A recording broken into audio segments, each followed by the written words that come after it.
विषय हिंदी अनिवार्य संस्कृत। शीर्षक है जो आज हमें पढ़ाना है संस्कृत वर्णमाला। वर्ण या अक्षर, वर्ण भाषा की प्रथम इकाई है। वर्ण किसी भी भाषा की प्रथम इकाई मानी जाती है। वर्णों के द्वारा ही शब्दों का निर्माण होता है और वर्ण का ही दूसरा नाम अक्षर होता है। इसलिए वर्णों के द्वारा ही शब्दों का निर्माण होता है, इसलिए वर्ण भाषा की प्रथम इकाई मानी जाती है। दूसरा विकल्प ये होता है संस्कृत भाषा में वर्णों का विभाजन दो रूपों में हुआ है। संस्कृत भाषा में वर्णों का विभाजन दो रूपों में हुआ है। किन किन रूपों में हुआ है? इसमें पहला है स्वर और दूसरा है व्यंजन। स्वर किसे कहते हैं जो कि इसमें लिखा हुआ नहीं है, हम ऐसे बताते हैं आपको कि स्वर जो स्वतः उच्चारित होते हैं उन्हें हम स्वर कहते हैं। क्या हुआ? स्वर उन्हें कहते हैं जो स्वतः उच्चारित होते हैं, उन्हें हम स्वर कहते हैं। फिर दूसरा रूप होता है वर्णमाला का व्यंजन। व्यंजन जब स्वरों के सहारे उच्चारित होते हैं उन्हें हम व्यंजन कहते हैं। अब आपको स्पष्ट हो गया होगा कि स्वर जो है अपने आप में पूर्णतया उच्चारित होता है, व्यंजन जो है स्वरों के सहारे उच्चारित होता है। इसलिए स्वर और व्यंजन संस्कृत वर्णमाला में दो रूप होते हैं। अब आगे चलिए आप। संस्कृत वर्णमाला महर्षि पाणिनि के 14 महेश्वर सूत्रों से निर्मित हुआ है।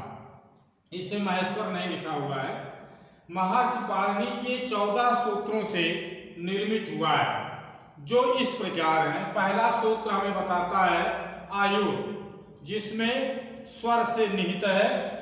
दूसरा है री री का। तीसरा है ए ओच ए ओड़। चौथा है ऐ औच। पांचवा है हैवरट। छठा है लड़। सातवां है या माड़ा ड़ा नामा। आठवां है झा भा या। नौवां है झा ढा झा सा। 10वां है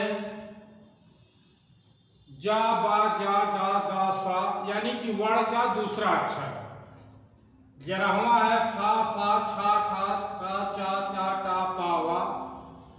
12वां है का पा य। 13वां है सा सा सा रा। 14 है हल। इस तरह ये 14 सूत्रों से संस्कृत वर्णमाला निश्रित हुई है और बनी हुई है। पहला, इसमें आपने हिंदी में पढ़ा होगा, जो संयुक्त अक्षर होते थे उनको भी हिंदी वर्णमाला मानती थी, लेकिन संयुक्त अक्षरों को संस्कृत वर्णमाला अलग से वर्ण नहीं मानती, ये ध्यान रखिएगा। अब होता है अक्षर। अक्षर का मतलब होता है ना क्षर्यते इति अक्षरा, जिसका क्षर ना होता हो। इसीलिए हमारे मनीषियों ने कहा है अक्षरो परब्रह्म, अक्षरो परब्रह्म। इसलिए एक ही आघात बल में, इसकी परिभाषा होगी एक ही आघात बल में बोली जाने वाली ध्वनि या ध्वनि समूह की इकाई को अक्षर कहते हैं। स्पष्ट हो गया? एक ही आघात बल में बोली जाने वाली ध्वनि या ध्वनि समूह की इकाई को अक्षर कहते हैं। अब आपको स्पष्ट हो गया होगा कि अक्षर और वर्ण एक ही होता है। संस्कृत में वर्ण भेद, वर्णों का भेद होता है। पाणिनि ने अच प्रत्याहार के अंतर्गत स्वर का और हल प्रत्याहार के अंतर्गत व्यंजनों का निरूपण किया। पाणिनि जो इनके 42 प्रत्याहार बने हैं उनमें अच प्रत्याहार में इन्होंने स्वरों का निरूपण किया है और हल प्रत्याहार में सभी व्यंजनों का निरूपण किया है। संस्कृत भाषा में स्वर, संस्कृत भाषा में स्वर 13 होते हैं, जिसमें ह्रस्व स्वर जिसको हम मूल स्वर भी कहते हैं, जिन्हें हम मूल स्वर भी कहते हैं, जो आ, ई, उ, री और री, ये 5 होते हैं। कौन होते हैं? आ, ई, उ, री और री। दीर्घ स्वर यानी इन्हीं का बड़ा हुआ रूप आ, ई, उ, री, ए, ऐ, ओ और औ, ये 8 होते हैं। इस तरह 5 और 8 मिला के 13 स्वर हुए आपकी। संस्कृत भाषा में व्यंजन की 3 भेद होते हैं। 3 भेदों में पहला होता है स्पर्श व्यंजन। स्पर्श व्यंजन जैसा कि नाम से स्पष्ट होता है कि जब जीभ जो है मुख के अवयवों को स्पर्श करती है तो स्पर्श व्यंजन कहलाते हैं। ये 25 होते हैं जो 5 वर्गों में विभाजित होते हैं। क्या वर्ग? जिसमें 5 वर्ग होते हैं, 5 इसमें, चा वर्ग में भी 5 टा वर्ग में भी, ता वर्ग में भी 5 और पा वर्ग में भी 5, इसलिए 5 25 हो जाएगा।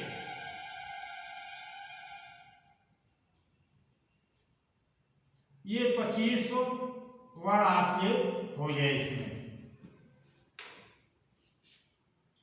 इसके बाद दूसरा नंबर आता है अंतस्थ व्यंजन का, जिनके उच्चारण में, जिन व्यंजनों के उच्चारण में जीभ उच्चारण स्थानों को स्पर्श नहीं करती है उसे अंतस्थ व्यंजन कहते हैं। ये सिर्फ 4 होते हैं। कौन कौन से होते हैं? या, रा, ला, वा, जिन्हें हम अर्ध स्वर भी होते हैं इसमें, जो या और वा अर्ध स्वर भी माने जाते हैं। इस तरह ये अंतस्थ व्यंजन हो जाए आपके 4।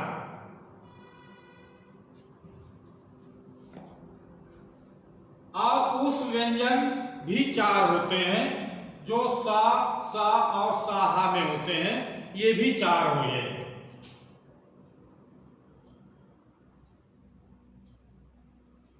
चार वर्ण हो जाइए। इस तरह ये पूरे वर्ण कितने हो गए आपके?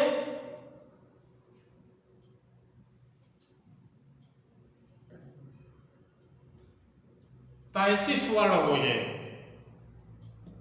अब संस्कृत भाषा में 33 वर्ण हमने आपको आज बताया है। इसके बाद ये संयुक्त अक्षर है जो इन सभी का निरूपण बाद में किया जाएगा।